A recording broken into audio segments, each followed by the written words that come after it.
Assalamualaikum warahmatullahi wabarakatuh. Innal hamdalillah nahmaduhu wa nasta'inuhu wa nastaghfiruh wa na'udzu billahi min shururi anfusina wa sayyiati a'malina. May yahdihillahu fala mudilla lahu wa may yudlil fala hadiya lahu. Asyhadu an la ilaha illallah wahdahu la syarika lahu wa asyhadu anna Muhammadan 'abdullahi wa rasuluhu la nabiyya ba'dahu. Allahumma shalli wa sallim wa barik ala nabiyyina Muhammad wa ala alihi wa ashabihi wa man tabi'ahum bi ihsanin ila yaumil qiyamah, amma ba'd.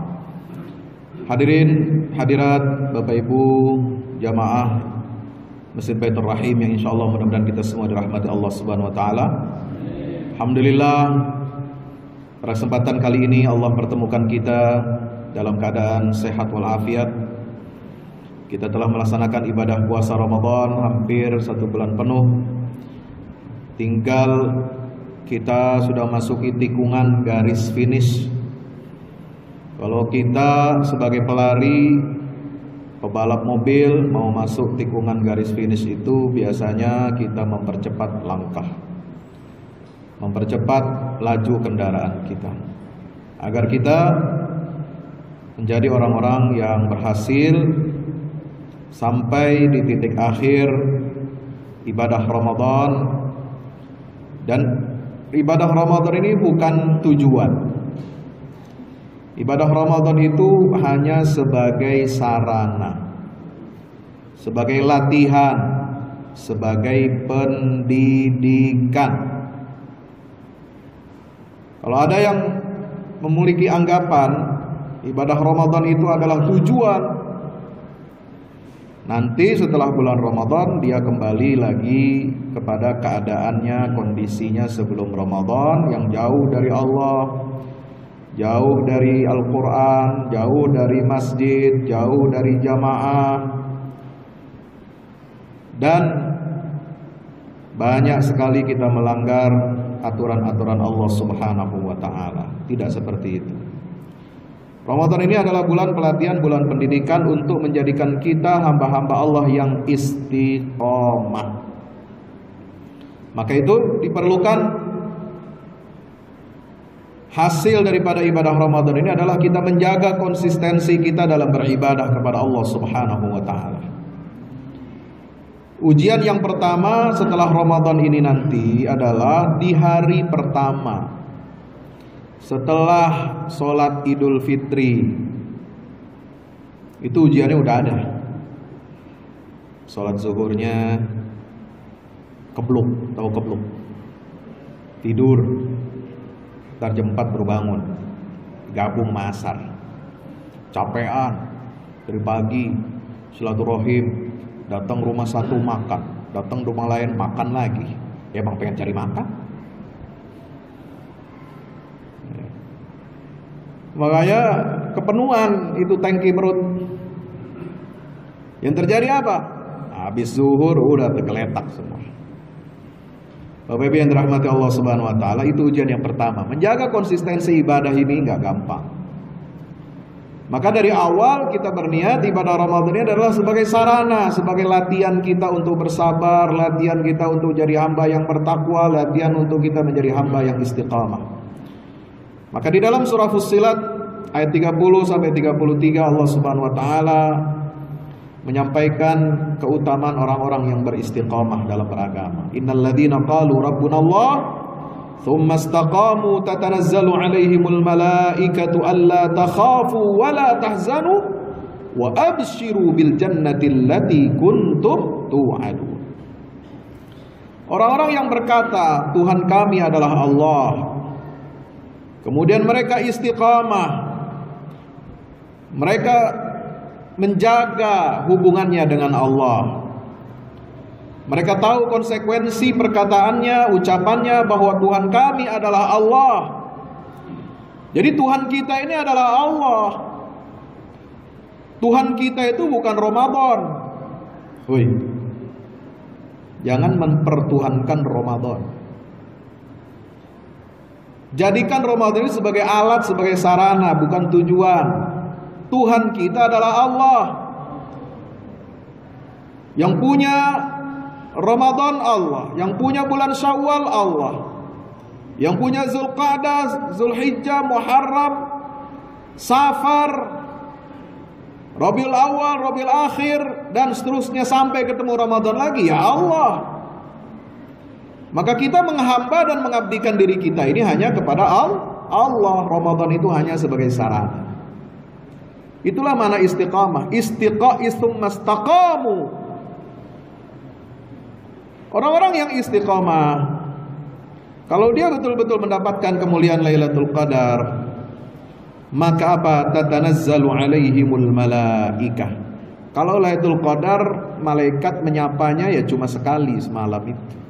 Tapi kalau orang yang istiqomah, dia tiap hari terus menerus, tiap bulan dia akan diberikan kebahagiaan dan kemuliaan dari Allah Subhanahu wa ta'ala. Malaikat akan turun kepada mereka, memberikan kabar gembira. Allah takhafu, jangan kalian takut. Wala tahzanu, jangan kalian bersedih. Wa abshiru bil jannati allati kuntum tu'adun. Berikan kabar gembira kepada mereka hamba-hamba yang istiqamah itu dengan surga yang telah mereka dijanjikan oleh Allah Subhanahu wa ta'ala. Bapak Ibu yang dirahmati Allah Subhanahu wa ta'ala, kita harus istiqamah dalam akidah, istiqamah dalam ucapan, istiqamah dalam tindakan kita. Nabi saja diuji keistiqamahannya oleh Allah. Nabi aja diuji. Ini sekarang zaman fitnah, zaman orang yang mengaku-ngaku sebagai ahli agama, ustadz atau kiai, lalu kemudian memberikan contoh yang buruk. Contoh yang buruk apa Pak Ustadz? Contoh yang buruk tidak memberikan teladan dalam hal keteguhan akidah, istiqamah dalam akidah. Rasulullah itu diuji keimanannya. Pertama dengan cara yang kasar. Hai Muhammad, kalau kamu ingin berdamai, umatmu ingin damai, tentram, tidak kita ganggu, tidak kita teror, engkau aman-aman, engkau bahagia, sejahtera, apa yang kau inginkan kami penuhi. Kalau kamu ingin harta, kami akan kumpulin pajak buat kamu.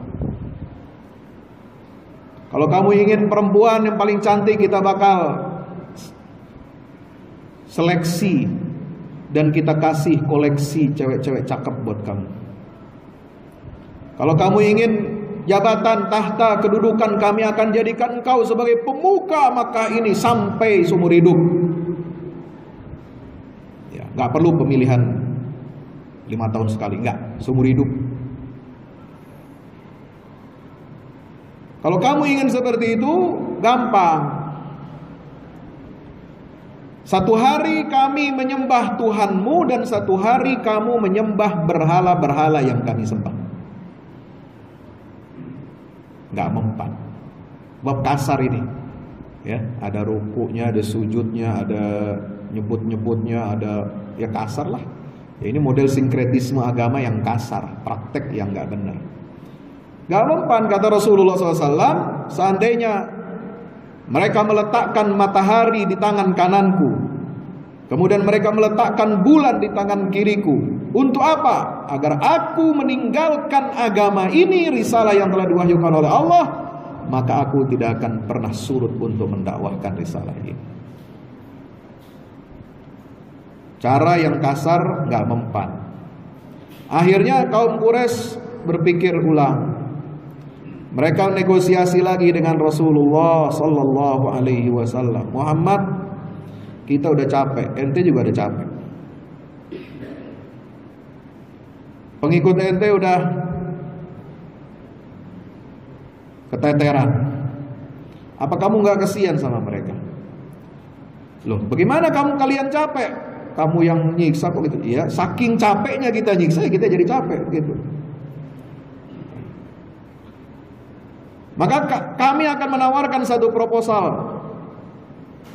Kamu harus terima, karena ini enggak menyangkut, kita tidak menyampur adukan agama, enggak satu hari kamu masuk menyembah berhala yang kami sembah, kami juga tidak masuk untuk menyembah Tuhan yang kamu sembah. Satu hari bertauhid, satu hari syirik.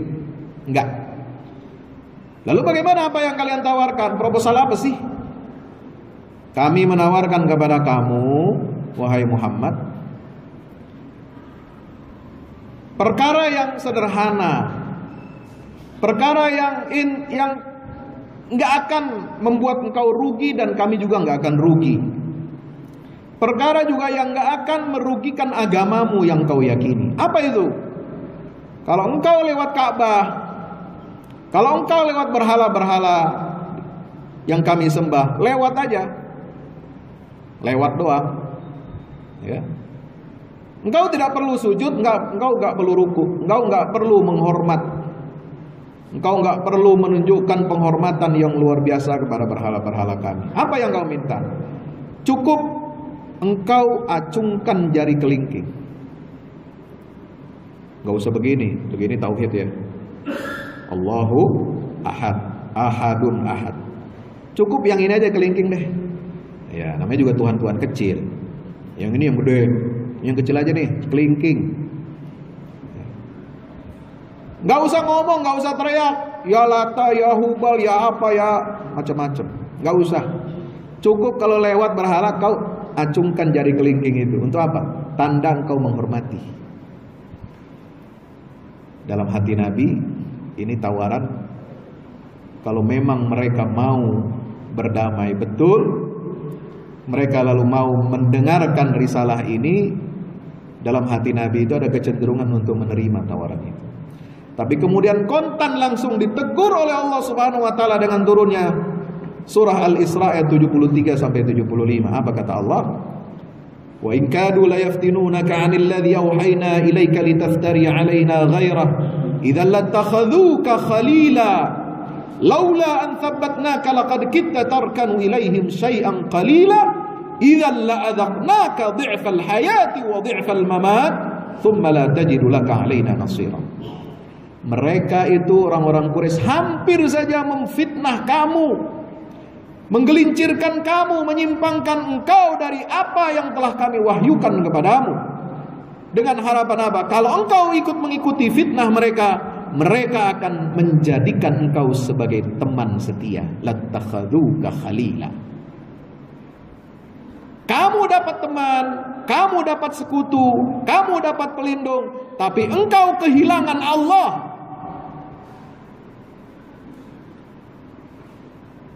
Itu dianggap sudah syirik. Cuma mengangkat jari kelingking doang. Ya.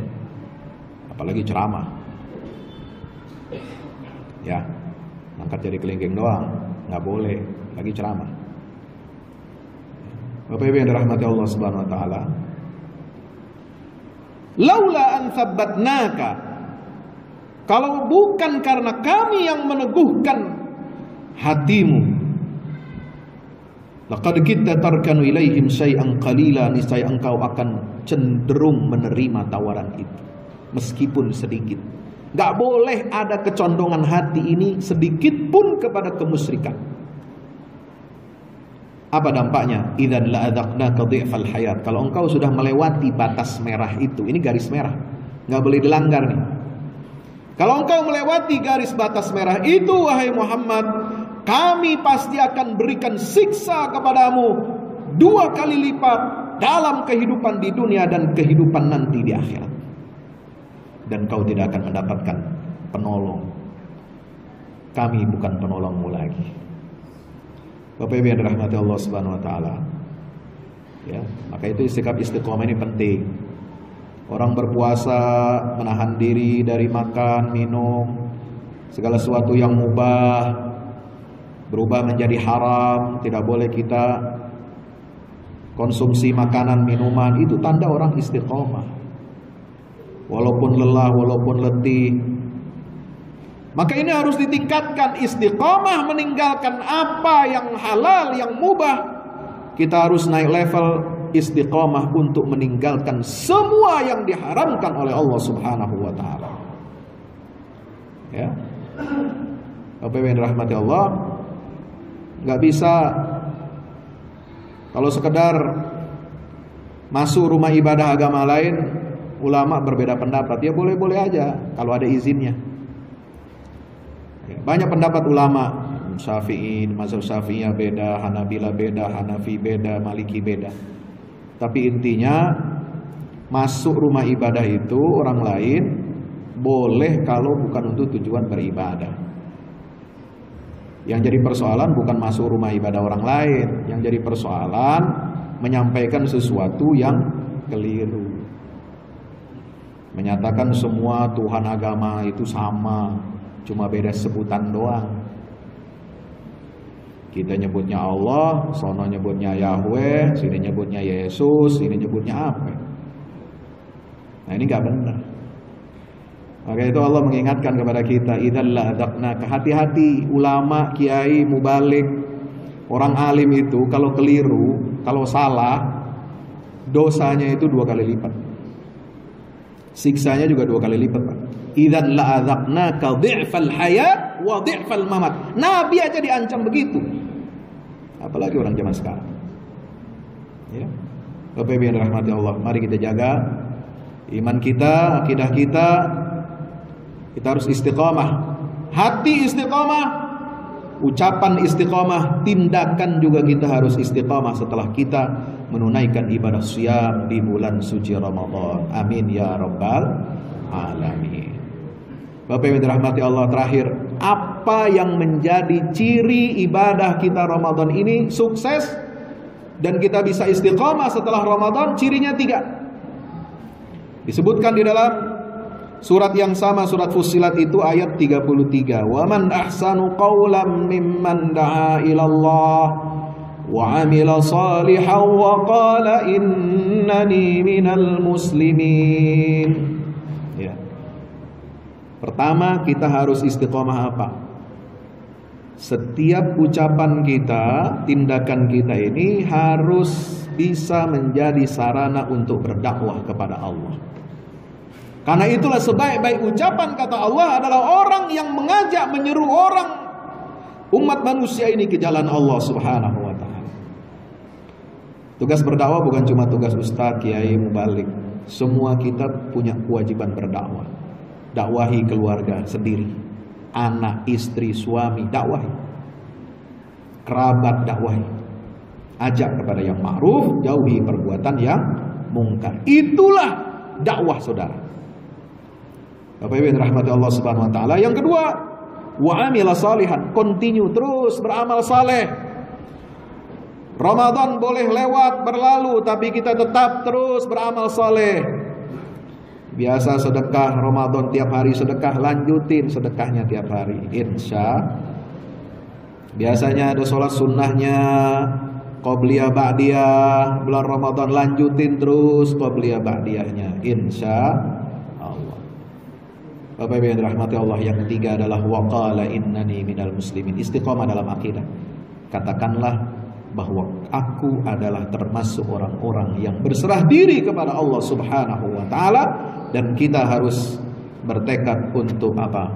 Jangan kalian mati kecuali dalam keadaan muslim. Wala tamutunna illa wa antum muslimun. Wallahu a'lam bishawab.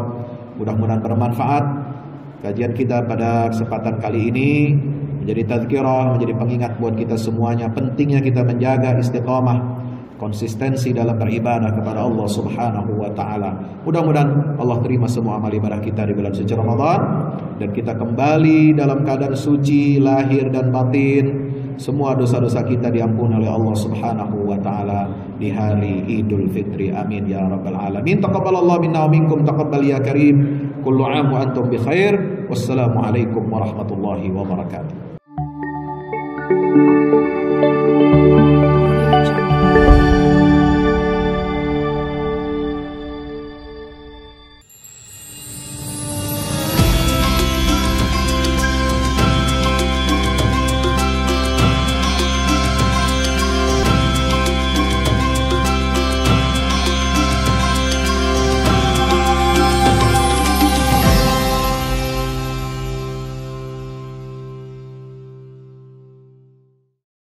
Assalamualaikum warahmatullahi wabarakatuh. Bapak Ibu para pemirsa, saya Ustadz Fadlan mengajak Bapak Ibu kita semua, ayo kita membuat investasi masa depan bersama Al-Fahmi Institute.